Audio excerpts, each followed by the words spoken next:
Boleh tahu namanya siapa? Nama saya Niana Rolita. Niana, boleh saya minta CV-nya ya? Oh, lulusan UNED? Nggih, Kelahirannya di mana? di Sidoarjo. Oh, di Sidoarjo.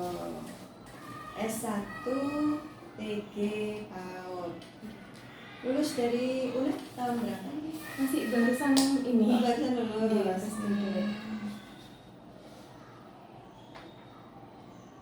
Sudah menikah? Sudah. Sudah punya putra? Belum. Oh, baru menikah? Jadi baru menikah. Tahun berapa menikahnya? Tahun kemarin Oktober. Habis lulus atau sebelum lulus? Sebelum. Oh, oke.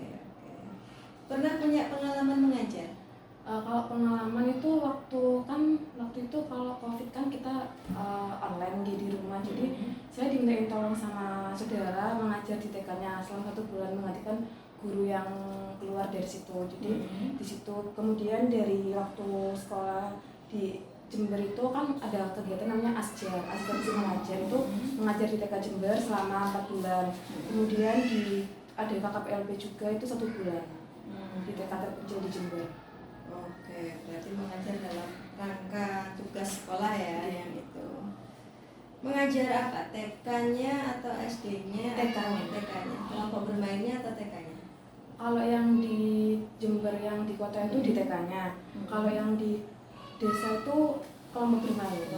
Nah, yang di desa itu mengampu berapa anak siswa yang di kelas yang diajar? 15 anak. 15 anak. Kalau yang di kota, yang di Yang di kota itu 15 juga, sekitar segitu satu kelasnya isinya. 15. Tahu informasi ini dari mana? Dari grup WA sama di Instagram juga. Grup WA? Itu ada namanya lowongan guru guru Jawa Timur. Pendidikan anak usia dini. Berarti kuliahnya ini sejak tahun berapa sampai tahun berapa ini? Tahun 2020 sampai 2024 sekarang. 2020 sampai IP-nya bagus ya, 3,8. Nah, di TK kita itu kan walaupun namanya Ceria Mandiri, tapi setidaknya kan ada muatan-muatan lokal yang kita berikan kepada anak-anak ya. Misalkan terutama muatan keagamaan itu di sini lebih ditekankan gitu. Seperti hafalan surat pendek, hadis-hadis, terus mengaji begitu. Nah, Mbak Nia ini bisa mengaji nggak? Kalau mengaji memang masih kurang fasih gitu, cuma dia bisa, cuma masih belum kayak apa ya, belum lancar. Belum lancar, belum kayak tajwidnya juga mungkin masih salah, masih perlu bantuan gitu. Ngajinya pakai apa biasanya? Iqra, tilawati. Kalau surat-surat pendek ada yang sudah dihafalkan? Umumnya aja ya. Bu. Nah, umumnya itu berapa surat? Misalkan 3 kul, Anas, Al-Ikhlas, Al-Alaq, terus lainnya apa lagi yang dihafal selain 3 kul itu? Surat A2 itu juga masih bisa, terus Al-Insyirah, terus kayak kalau udah disuruh nyebutin betul namanya itu lupa, cuma kalau untuk itunya bisa, mungkin bisa. Nah, ini keterampilan lain yang dipunya selain mengajar itu apa? Apakah bisa menari atau menggambar atau apa gitu? Kalau yang bisa diberikan kepada anak-anak? Mungkin untuk kalau menari bisa, kalau kita ada kayak mungkin disuruh gurunya untuk belajar dulu, ini Mbak ada tarian ini, nanti saya belajar dulu, nanti saya kasih tahu ke anak-anak, itu bisa. Kalau untuk menarinya mungkin dari saya sendiri mungkin masih belum. Kalau dari saya itu mungkin kalau menyanyi itu masih bisa. Kemudian kayak kalau menggambar juga saya masih belum itu latihan dulu kalau menggambar. Mungkin cuma menyanyi sih kalau untuk saya. Jadi menari harus diajarin dulu ya.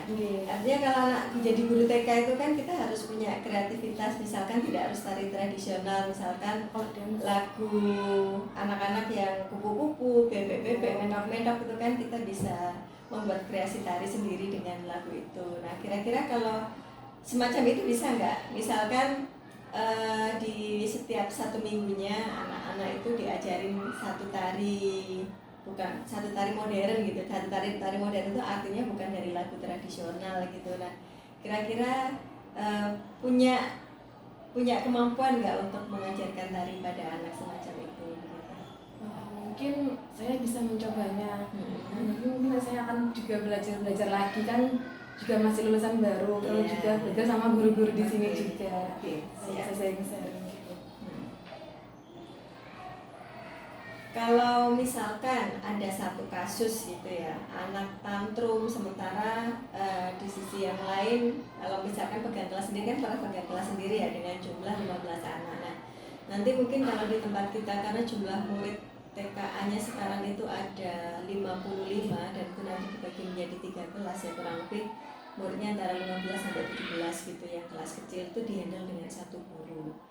Nah, dengan satu guru itu misalkan ada anak yang tantrum, kemudian di sisi lain harus memberikan perhatian kepada anak yang lain, kira-kira apa yang akan dilakukan Mbak Nia ini nanti saat pegang kelas itu? Bisa dikasih gambaran nggak saya? Mungkin untuk kalau kita hanya fokus ke satu anak, kasihan juga yang lainnya gitu ya. Jadi waktu saya kenyataannya saya juga pernah ngajar waktu itu yang di desa itu kan juga ada 2 anak malah itu Bu. Dia itu juga kayak asik sendiri gitu. Jadi kalau kata dosen saya itu kita jangan fokus ke anak yang itu aja. Kasihan yang lain-lain yang sudah niat untuk belajar, sudah serius untuk mendengarkan kita. Jadi sebisa mungkin saya juga memberikan ruang ke mereka ini dulu. Setelah kalau mereka sudah bisa kayak tertib, baru saya ke yang anak yang tantrum tadi. Berarti mengkondisikan anak yang tenang dulu, anak yang